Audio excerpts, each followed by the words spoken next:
पवित्र कार्यक्रम में हमारे साथ मंच पर उपस्थित सभी वरिष्ठ महानुभाव, इस पावन पवित्र भूमि पर पहुंचे हुए सभी श्रद्धालुगण, आप सबको आदरपूर्वक मेरा नमस्कार।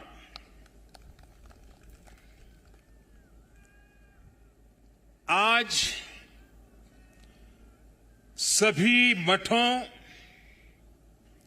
सभी 12 ज्योतिर्लिंगों,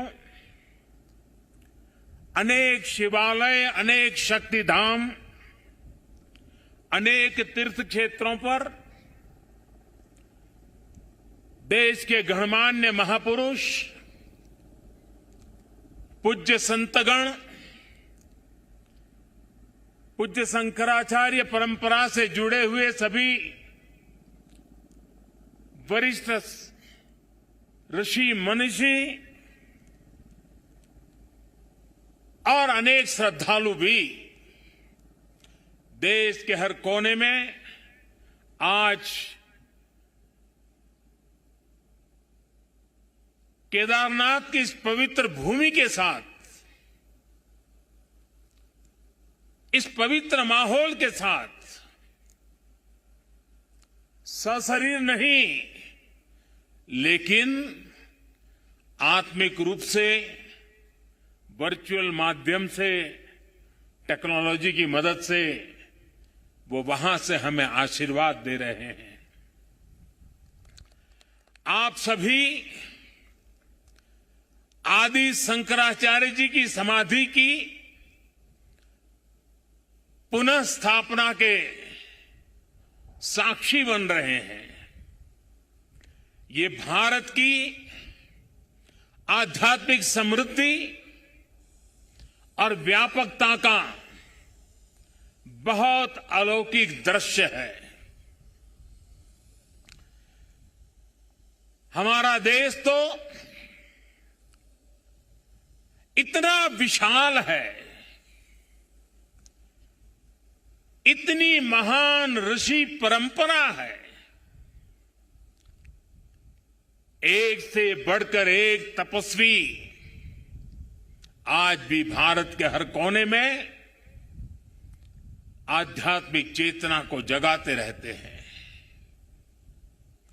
ऐसे अनेक संतगण आज देश के हर कोने में और यहां भी हमारे साथ जुड़े हुए हैं। लेकिन संबोधन में अगर मैं सिर्फ उनका नामोल्लेख करना चाहूं तो भी शायद एक सप्ताह कम पड़ जाएगा, और अगर एकाध नाम छूट गया तो शायद मैं जीवन भर किसी पाप के बोझ में दब जाऊंगा। मेरी इच्छा होते हुए भी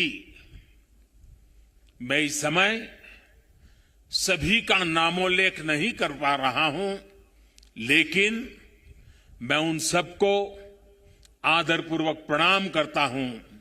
वे जहां से इस कार्यक्रम में जुड़े हैं, उनके आशीर्वाद हमारी बहुत बड़ी शक्ति है। अनेक पवित्र कार्य करने के लिए उनके आशीर्वाद हमें एक शक्ति देंगे, ये मेरा पूरा भरोसा है।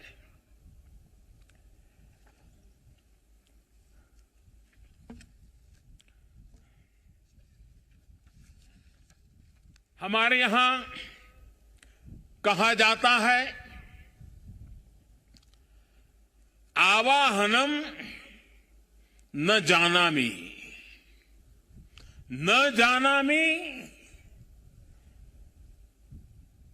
विसर्जनम,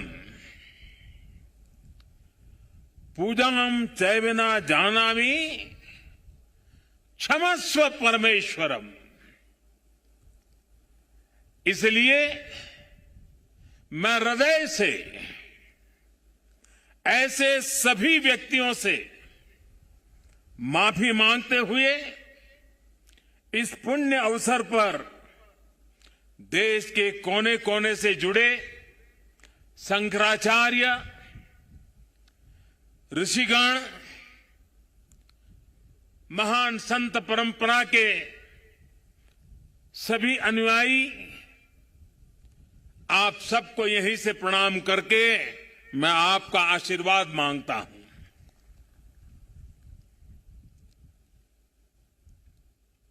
साथियों, हमारी उपनिषदों में आदि शंकराचार्य जी की रचनाओं में कई जगह नेति नेति, जब भी देखो नेति नेति,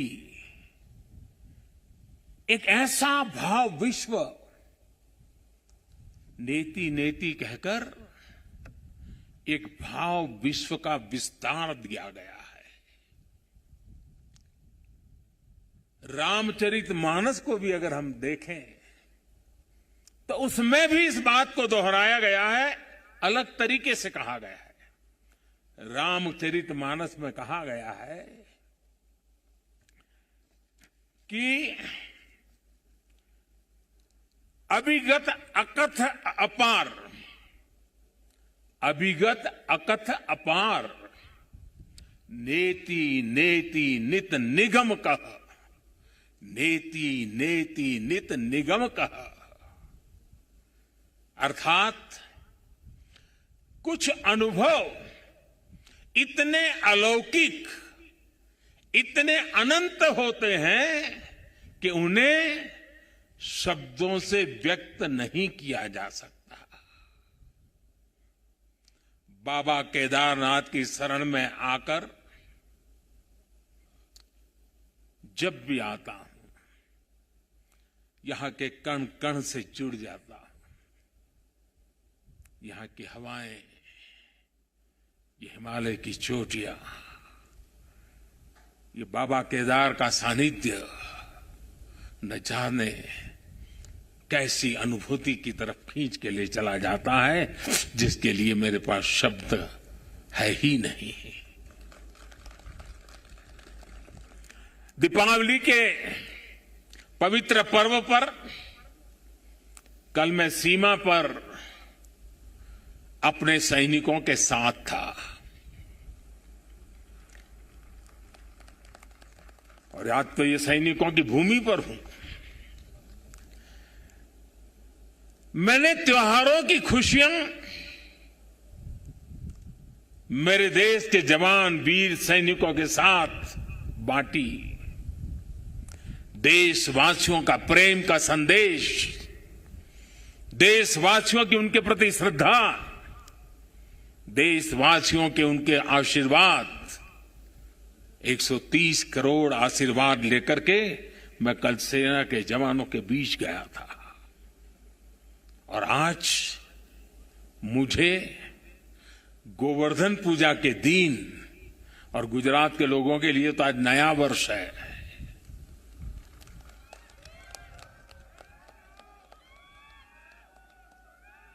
गोवर्धन पूजा के दिन केदारनाथ जी में दर्शन पूजन करने का मुझे सौभाग्य मिला है। बाबा केदार के दर्शन के साथ ही अभी मैंने आदि शंकराचार्य जी की समाधि स्थान, वहां कुछ पल मैंने बिताए। एक दिव्य अनुभूति का वो पल था।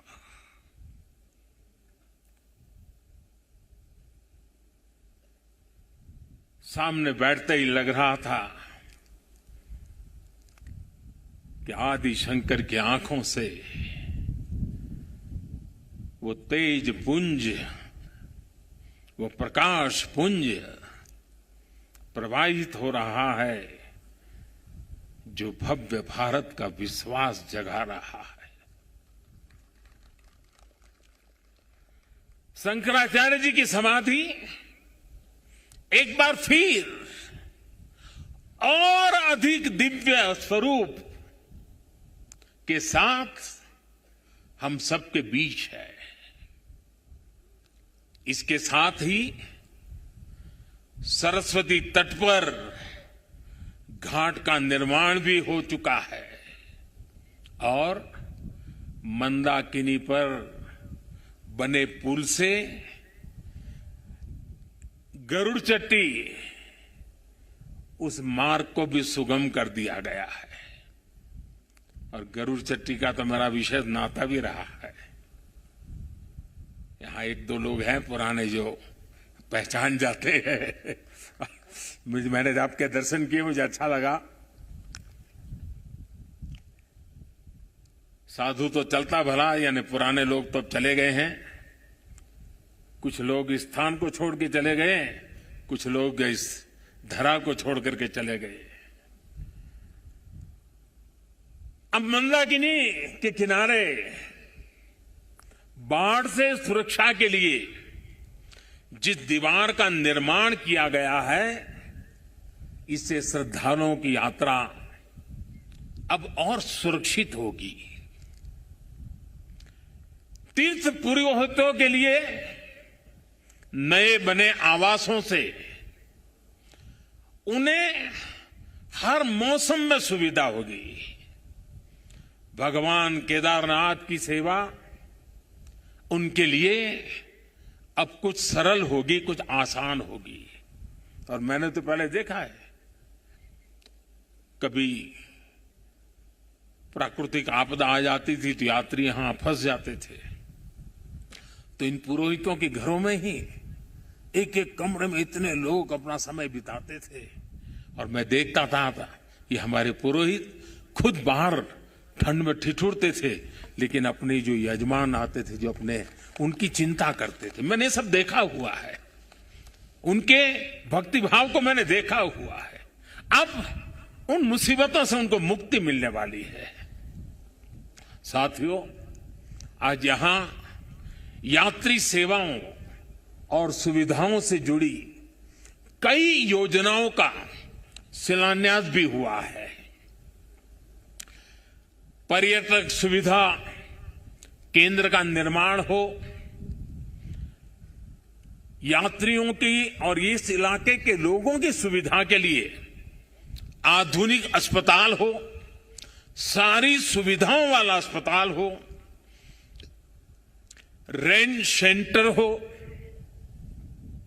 ये सभी सुविधा श्रद्धालुओं की सेवा का माध्यम बनेगी। उनके तीर्थाटन को अब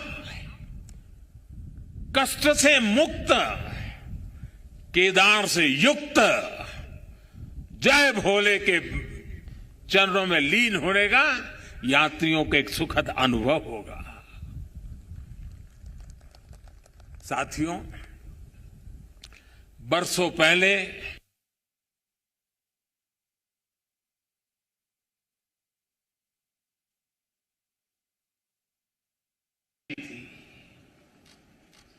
जिस तरह का कल्पनीय था,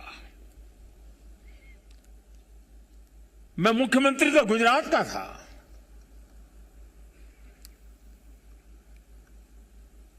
लेकिन मैं अपने आप को रोक नहीं पाया था।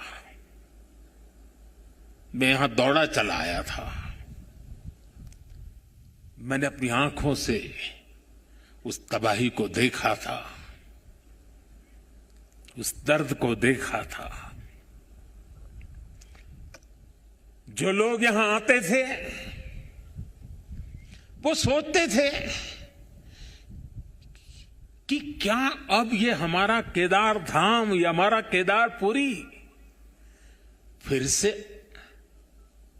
उठ खड़ा होगा क्या? लेकिन मेरे भीतर की आवाज कह रही थी, ये पहले से अधिक आन बान शान के साथ खड़ा होगा।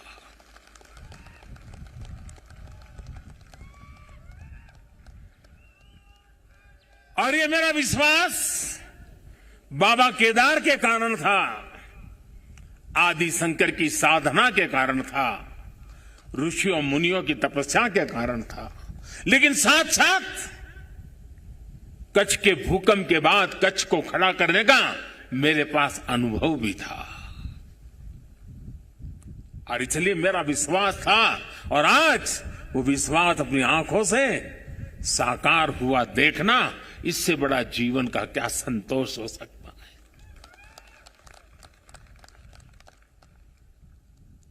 मैं इसे अपना सौभाग्य मानता हूं कि बाबा केदार ने, संतों के आशीर्वाद ने, इस पवित्र धरती ने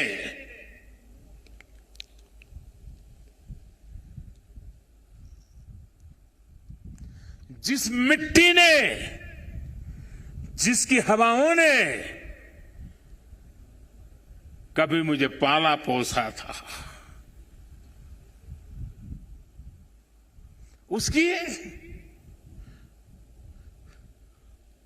सेवा करने का सौभाग्य मिलना, इससे बड़ा जीवन का पुण्य क्या होता है।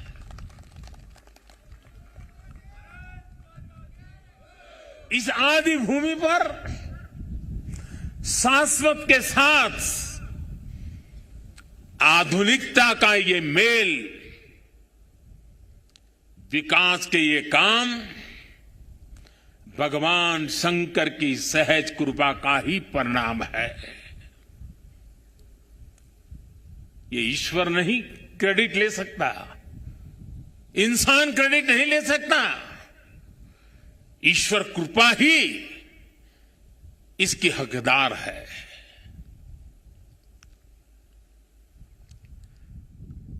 मैं इस पुनीत प्रयासों के लिए उत्तराखंड सरकार का, हमारे ऊर्जावान नौजवान मुख्यमंत्री धामी जी का, और इस कामों की जिम्मेदारी उठाने वाले सभी लोगों का भी आज हृदय से धन्यवाद करता हूं, जिन्होंने एड़ी चोटी का जोर लगा करके इस सपनों को पूरा किया है। मुझे पता है यहां बर्फबारी के बीच भी किस तरह, यानी पूरा साल भर काम करना मुश्किल है, यहां बहुत कम समय मिलता है, लेकिन बर्फबारी के बीच भी मेरे हमारे श्रमिक भाई बहन जो पहाड़ों के नहीं थे, बाहर से आए थे, वे ये ईश्वरीय कार्य मान करके बर्फ वर्षा के बीच भी, माइनस टेम्परेचर के बीच भी काम छोड़ करके जाते नहीं थे, काम करते रहते थे, तब जाकर के ये काम हो पाया है। मेरा मन यहां लगा रहता था, तो मैं बीच बीच में ड्रोन की मदद से, टेक्नोलॉजी की मदद से, मेरे दफ्तर से यहां का पूरा मैं या एक प्रकार से वर्चुअल यात्रा करता था।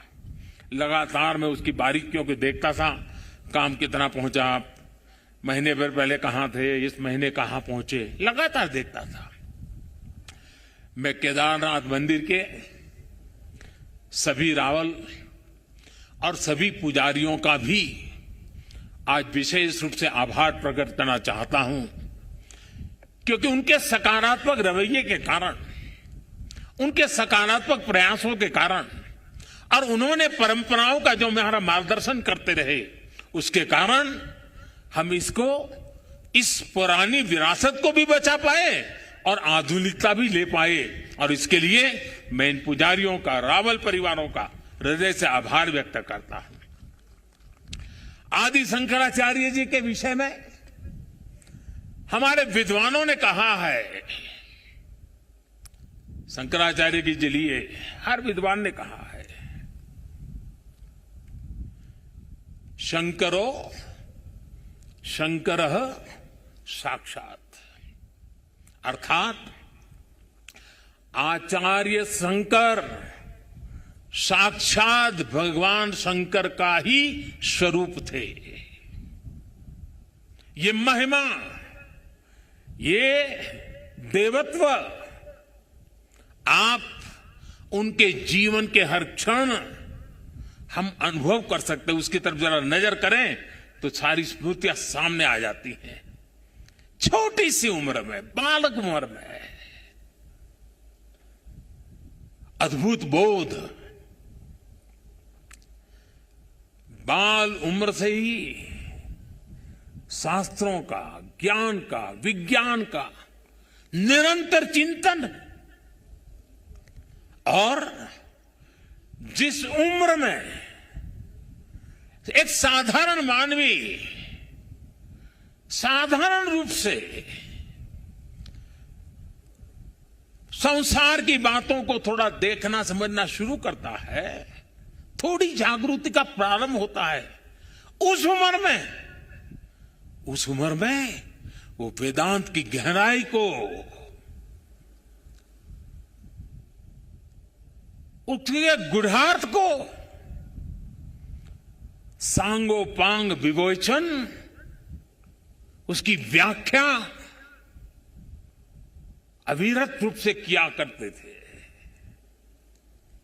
ये शंकर के भीतर साक्षात शंकरत्व का जागरण के सिवा कुछ नहीं हो सकता है। ये शंकरत्व का जागरण था, जहां संस्कृत और वेदों के बड़े बड़े पंडित यहां भी बैठे हैं और वर्चुअली भी हमारे साथ जुड़े हैं। आप जानते हैं कि शंकर का संस्कृत में अर्थ बड़ा सरल है।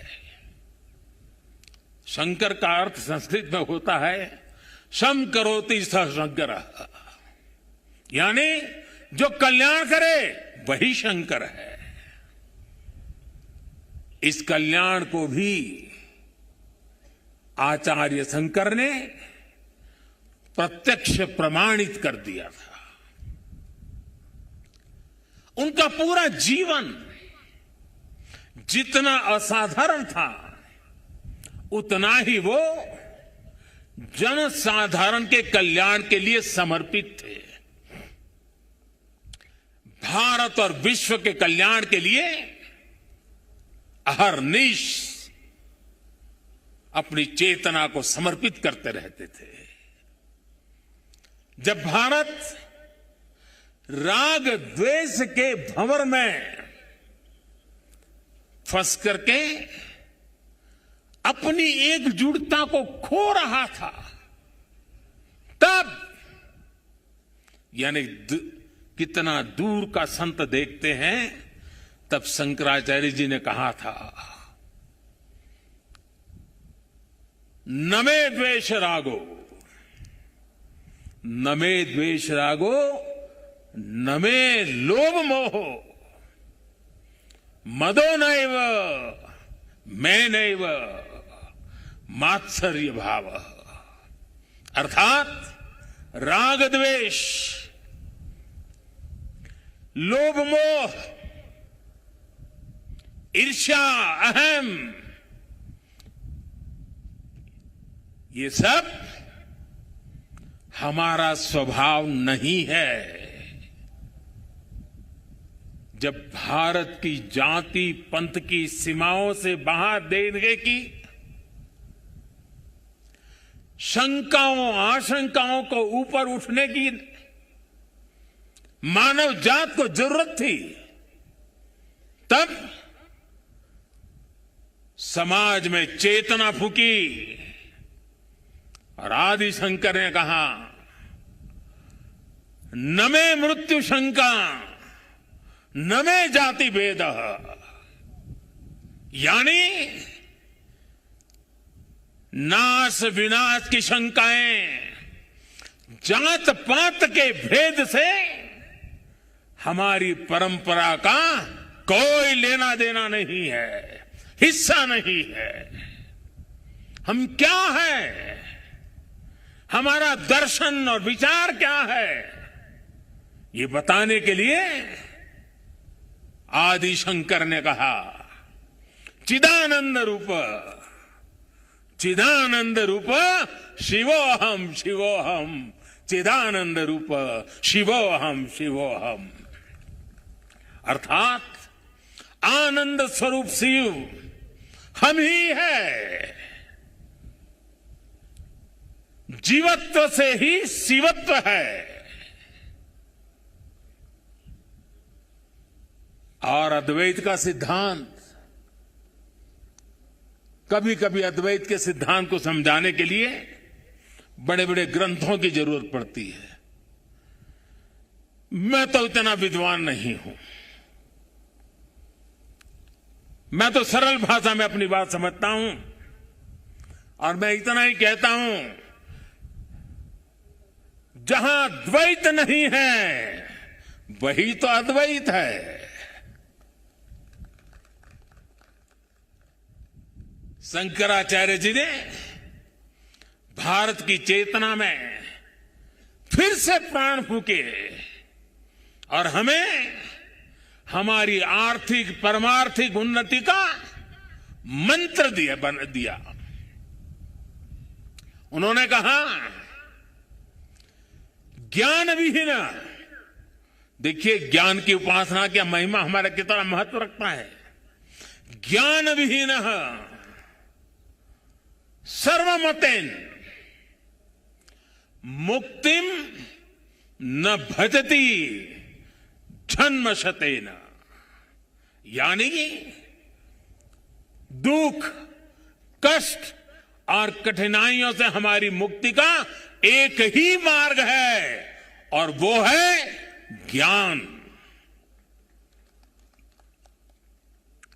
भारत की ज्ञान की, विज्ञान और दर्शन की जो कालातीत परंपरा है, उसे आदि शंकराचार्य जी ने फिर से पुनर्जीवित किया, चेतना भर दी। साथियों, एक समय था जब अध्यात्म को, धर्म को केवल रूढ़ियों से जोड़कर, कुछ ऐसी गलत मर्यादा और कल्पनाओं में जोड़कर देखा जाने लगा था। लेकिन भारतीय दर्शन तो मानव कल्याण की बात करता है। जीवन को पूर्णता के साथ, होलिस्टिक अप्रोच के साथ, होलिस्टिक वे में देखता है। आदि शंकराचार्य जी ने समाज को इस सत्य से परिचित कराने का काम किया। उन्होंने पवित्र मठों की स्थापना की, 4 धामों की स्थापना की, 12 ज्योतिर्लिंगों का पुनर्जागृति का काम किया। उन्होंने सब कुछ त्याग कर देश, समाज और मानवता के लिए जीने वालों की एक सशक्त परंपरा खड़ी की। आज उनके अधिष्ठान भारत और भारतीयता का एक प्रकार से संबल, पहचान बने हुए हैं। हमारे लिए धर्म क्या है, धर्म और ज्ञान का संबंध क्या है, और इसीलिए तो कहा गया है, अथा तो ब्रह्म जिज्ञासा, अथा तो ब्रह्म जिज्ञासा। इसका मंत्र देने वाली उपनिषदीय परंपरा क्या है? तो हमें पल प्रतिपल प्रश्न करना सिखाती है। और तभी तो बालक नचिकेता यम के दरबार में जाकर के यम की आंख में आंख मिलाकर के पूछ देता है, यम को पूछ देता है, व्हाट इज डेथ? मृत्यु क्या है बताओ? प्रश्न पूछना ज्ञान अर्जित करना, अथा तो धर्म जिज्ञासा। हमारी इस विरासत को हमारे मठ हजारों सालों से जीवित रखे हुए हैं, उसे समृद्ध कर रहे हैं। संस्कृत हो, संस्कृत भाषा में वैदिक गणित जैसे विज्ञान हो, इस मठों ने, हमारे शंकराचार्य की इस परंपरा ने इन सब का संरक्षण कर पीढ़ी दर पीढ़ी मार्ग दिखाने का काम किया है। मैं समझता हूं आज के इस दौर में आदि शंकराचार्य जी का सिद्धांत और ज्यादा प्रासंगिक हो गए हैं। साथियों, हमारे यहां सदियों से 4 धाम यात्रा का महत्व रहा है।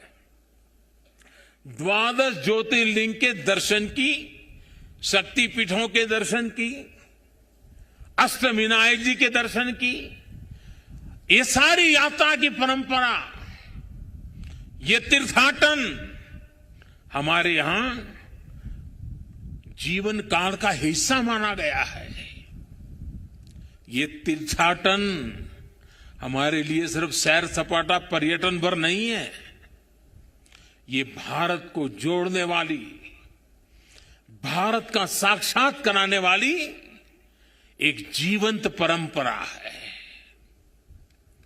हमारे यहां हर किसी को, कोई भी व्यक्ति होगा, उसकी इच्छा होती है कि जीवन में कम से कम एक बार 4 धाम जरूर हो लें, 12 ज्योतिर्लिंग का दर्शन जरूर कर ले, मां गंगा में एक बार डुबकी जरूर लगा दे। पहले हम घर में बच्चों को शुरू से ही सिखाते थे, परंपरा थी। बच्चों को घर में सिखाया जाता था, सौराष्ट्रे सोमनाथ च श्रीशैले मल्लिकार्जुनम, बचपन में सिखाया जाता था। 12 ज्योतिर्लिंग का ये मंत्र घर बैठे बैठे एक बृहत भारत का, विशाल भारत का हर दिन यात्रा करा देता था। बचपन से ही देश के इस अलग अलग हिस्सों से जुड़ाव एक सहज संस्कार बन जाता था। ये आस्था, ये विचार पूरब से पश्चिम तक, उत्तर से दक्षिण तक भारत की एक जीवित इकाई में बदल देता है। राष्ट्रीय एकता की ताकत को बढ़ाने वाला एक भारत श्रेष्ठ भारत का भव्य दर्शन सहज जीवन व्यवस्था का हिस्सा था। बाबा केदारनाथ के दर्शन करके हर श्रद्धालु एक नई ऊर्जा लेकर जाता है। साथियों, आदि शंकराचार्य की विरासत को, इस चिंतन का आज देश अपने लिए एक प्रेरणा के रूप में देखता है। अब हमारी संस्कृति के, हमारी इस विरासत को, आस्था के केंद्रों को इसी गौरव भाव से देखा जा रहा है जैसा देखा जाना चाहिए था।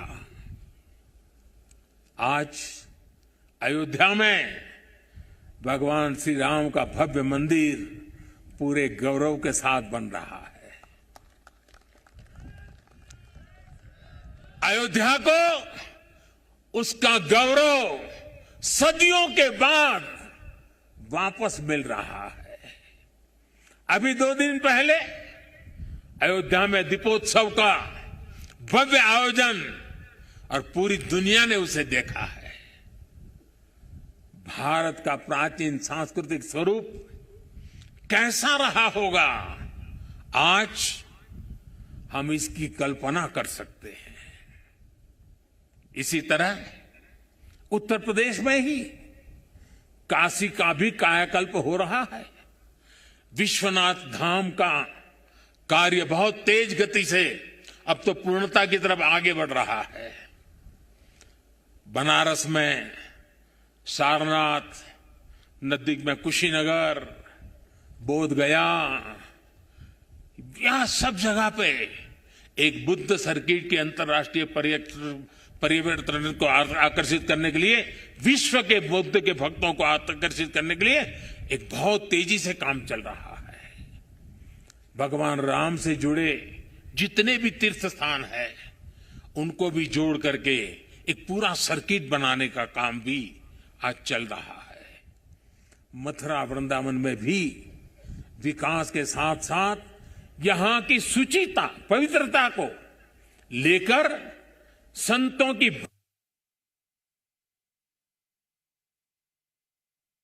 आधुनिकता की तरफ मोड़ दिया जा रहा है। इतना सब आज इसलिए हो रहा है क्योंकि आज का भारत आदि शंकराचार्य जैसे हमारे मनीषियों के निर्देशों में श्रद्धा रखते हुए, उस पर गौरव करते हुए आगे बढ़ रहा है। साथियों, इस समय हमारा देश आजादी का अमृत महोत्सव भी मना रहा है। देश अपने भविष्य के लिए, अपने पुनर्निर्माण के लिए नए संकल्प ले रहा है। अमृत महोत्सव के इस संकल्पों में से आदि शंकराचार्य जी को हम एक प्रकार से अपनी बहुत बड़ी प्रेरणा के रूप में देख सकते हैं। अब देश अपने लिए बड़े लक्ष्य तैयार करता है। कठिन समय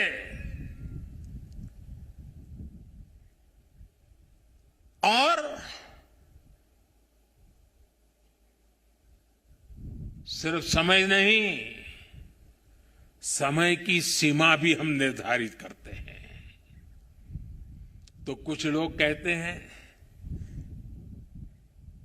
कि इतने कम समय में ये सब कैसे होगा।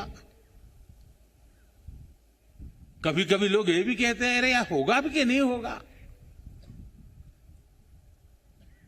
और तब मेरे भीतर से एक ही आवाज आती है, 130 करोड़ देशवासियों की आवाज मुझे सुनाई देती है और मेरे मुंह से यही निकलता है, एक ही बात निकलती है, समय के दायरे में बंधकर भयभीत होना अब भारत को मंजूर नहीं है। आप देखिए, आदि शंकराचार्य जी को छोटी सी आयु थी, घर बार परिवार छोड़ दिया, सन्यासी बन गए। कहां केरल का कालड़ी और कहां केदार, कहां से कहां चल पड़े, सन्यासी बने। बहुत ही कम आयु में इस पवित्र भूमि में उनका शरीर इस धरती से विलीन हो गया। अपने इतने कम समय में उन्होंने भारत के भूगोल को चैतन्य कर दिया, भारत के लिए नया भविष्य गढ़ दिया। उन्होंने जो ऊर्जा प्रज्वलित की वो आज भी भारत गतिमान बनाए हुए है। आने वाले हजारों साल तक ये गतिमान बनाए रखेगी। इसी तरह स्वामी विवेकानंद जी को देखिए, स्वाधीनता संग्राम में अनेक सेनानियों को देखिए। ऐसी कितनी ही महान आत्माएं, महान विभूतियां इस धरती पर आकर यहां प्रकट हुई, जिन्होंने समय की सीमाओं का उल्लंघन कर छोटे से कालखंड में कई युगों को गढ़ दिया। ये भारत इन महान विभूतियों की प्रेरणाओं पर चलता है। हम शाश्वत को एक प्रकार से स्वीकार करते हुए हम क्रियाशीलता पर विश्वास करने वाले लोग हैं। इसी आत्मविश्वास को लेकर देश आज इस अमृत काल में आगे बढ़ रहा है। और ऐसे समय में मैं देशवासियों से एक और आग्रह करना चाहता हूं। स्वाधीनता संग्राम से जुड़े ऐतिहासिक स्थानों को देखने के साथ साथ ऐसे पवित्र स्थानों को भी ज्यादा से ज्यादा जाएं, नई पीढ़ी को लेकर के जाएं, परिचित कराएं।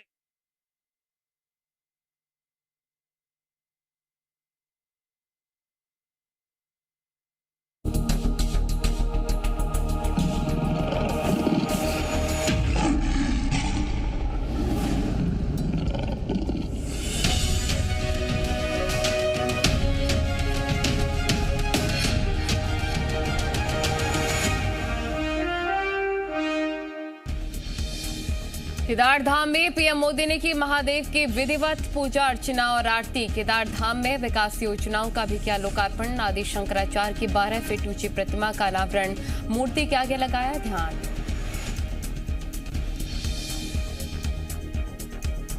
मध्य प्रदेश के 122 शिवालयों में आज की गई विशेष प्रार्थना। उज्जैन में महाकाल के दर पर सीएम शिवराज और बीडी शर्मा ने पूजा अर्चना की। बाबा का किया अभिषेक, प्रदेश की खुशहाली की कामना की। दुर्ग के ग्राम जचकिरी में गोवर्धन पूजा कार्यक्रम। सीएम भूपेश बघेल ने गायों की पूजा की, हाथ पर चलवाया कुश से बना सोटा, प्रदेश की समृद्धि खुशहाली की कामना की। ऊना में नेशनल हाईवे 46 पर हुआ भीषण हादसा। कंटेनर से टकराकर वाहन में आग लग गई, 3 लोगों की मौत, वाहनों के साथ जल गए शव, 5 घायलों का अस्पताल में इलाज जारी। एमपी के 2 शहरों में दिवाली के दिन हत्या से सनसनी। अलीराजपुर में 2 गुटों के बीच संघर्ष में गई 4 की जान, 2 गिरफ्तार। तो होशंगाबाद में एक घर में ही मिले पति पत्नी और बेटे के शव, हत्या किए जाने की आशंका। विवादों में राजगढ़ से कांग्रेस विधायक बापू सिंह, हर्ष फायरिंग का लगा आरोप। दिवाली के दिन सड़क पर हवाई फायरिंग का वीडियो वायरल, बड़ा सवाल, क्या मान्यों को नियमों की परवाह नहीं। प्रायोजक सुयश हॉस्पिटल, गुदियारी रोड, रायपुर, छत्तीसगढ़। करिश्मा कपूर की पसंद विदिशा डिटर्जेंट पाउडर व केक, अब चमकिए प्यार से। कपिला पशु आहार, प्यार बढ़ेगा दूध बहेगा। कपड़ों की जान, लगन डिटर्जेंट पाउडर और केक, सफेदी का सुपर हिट फॉर्मूला। फूलों के पराग और प्रकृति के सैकड़ों पोषक तत्वों से भरपूर पतंजलि हनी। जालिम लोशन, दांत खाज खुजली से तुरंत आराम। जालिम लोशन और पतंजलि गाय का देसी घी खाएं, मिलावट के जहर से अपने मासूम बच्चों व परिवार को बचाएं।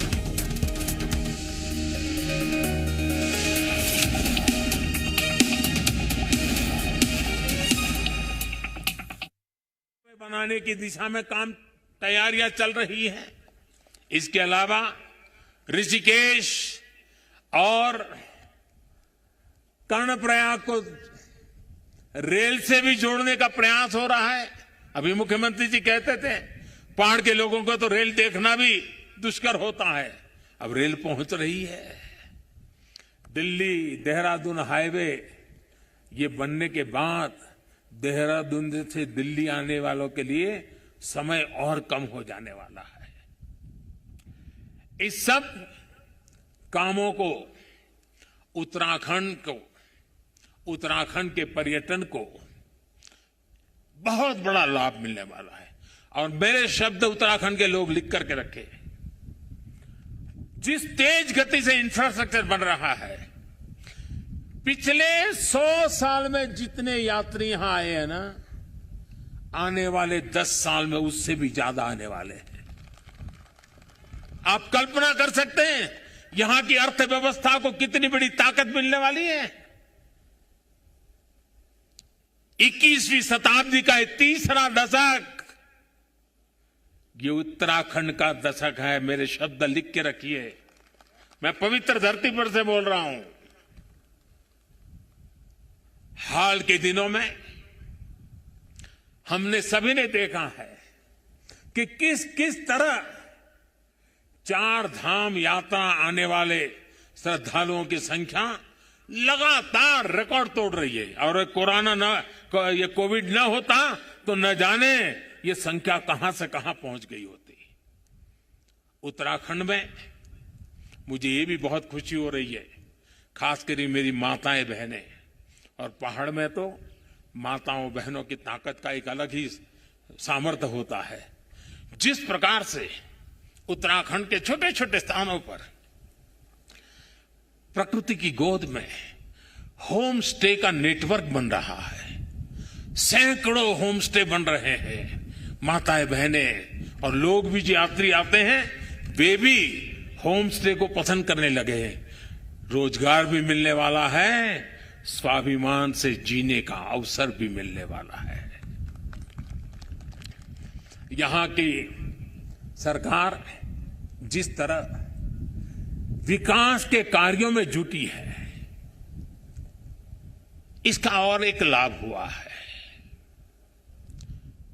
यहां वरना तो हम हमेशा सुनते थे पहाड़ का पानी और पहाड़ की जवानी कभी पहाड़ के काम आती नहीं।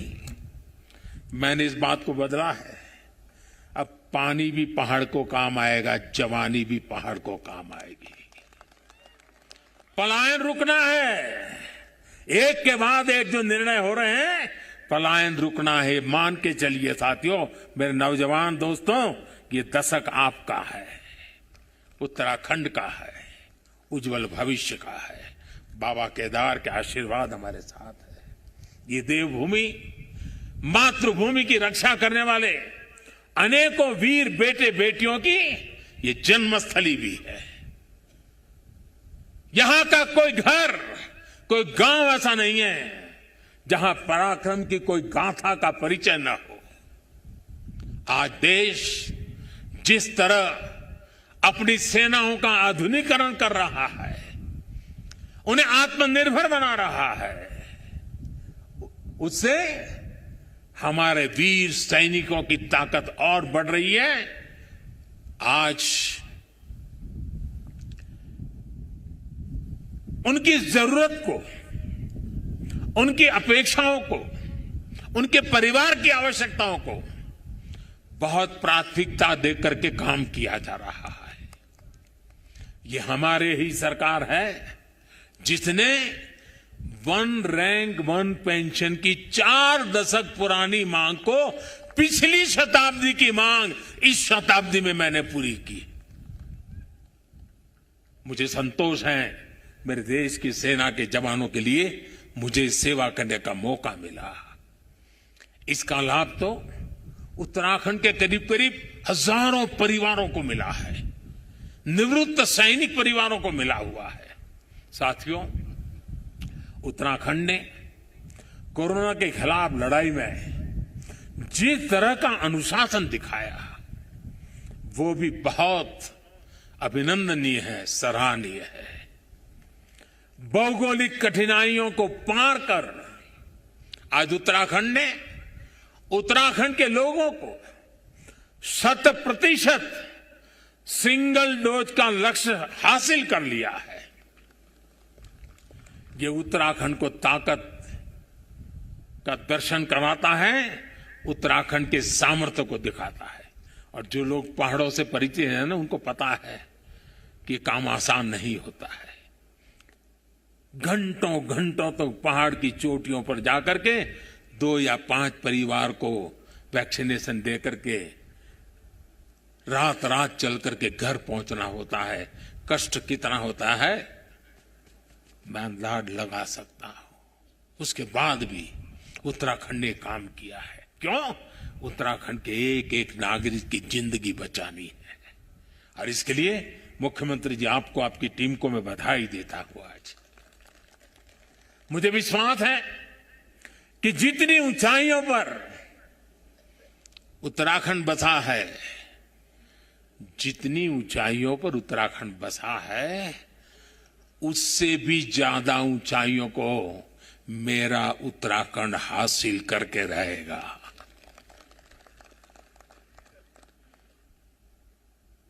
बाबा केदार की भूमि से,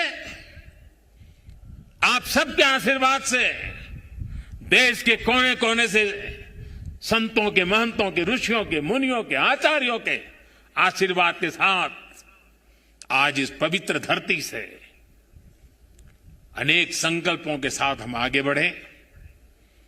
आजादी के अमृत महोत्सव में देश को नई ऊंचाई पर ले जाने का संकल्प हर कोई करे। दिवाली के बाद एक नया उमंग, नया प्रकाश, नई ऊर्जा हमें नया करने की ताकत दें। मैं एक बार फिर भगवान केदारनाथ के चरणों में, आदि शंकराचार्य जी के चरणों में प्रणाम करते हुए आप सभी को मैं एक बार फिर दिवाली के इस महापर्व से लेकर के छठ पूजा तक अनेक पर्व आ रहे हैं, अनेक पर्वों के लिए अनेक अनेक शुभकामनाएं देता हूं। मेरे साथ प्यार से बोलिए, भक्ति से बोलिए, जी भर करके बोलिए, जय केदार, जय केदार, जय केदार। धन्यवाद। आपका बहुत बहुत धन्यवाद माननीय प्रधानमंत्री जी। आपने अपना बहुमूल्य समय आज देवभूमि के लिए निकाला। केदारनाथ में पुनर्निर्माण कार्यों की योजनाओं के लोकार्पण और शिलान्यास के लिए निकाला। पुनः आप सभी को धन्यवाद। मंचासीन महानुभावों का भी बहुत बहुत धन्यवाद। अंत में यह कहना चाहूंगी कि तो प्रधानमंत्री नरेंद्र मोदी को सुन रहे थे आप। तमाम महत्वपूर्ण बातें उनके द्वारा कही गई। आज केदारनाथ के दर्शन करने के लिए एक बार फिर से बाबा के दर पर पहुंचे थे प्रधानमंत्री। वक्त एक छोटे